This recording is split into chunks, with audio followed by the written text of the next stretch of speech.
Poe kamari di lembur sabelah aya hiji pamuda anu dikoroyok di tenggelan keluarga gara-gara manehna kapanggih noong nu keur mandi. Kacipta pasti nu babak belur apa dikoroyok mah kan? Lain babak belur deui nyi, beungeutna ampir teu mangrupa. Ngan hadena kabaru kapanggih ku RT, jadi manehna salamet. Alhamdulillah.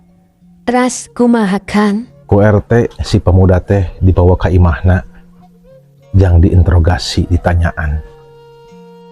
Di jero imah, ku RT jeung ku kokolot warga, si pemuda teh dititah nyeritakeun kejadian anu sabenerna.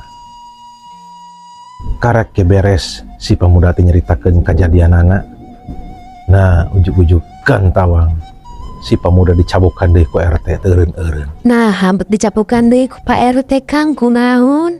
Sing horeng anu ditaongna teh si RT nih. Si RT na keur mandi ditaong pemuda eta. Asa kabina-bina teuing kan? Naon nu dirasa?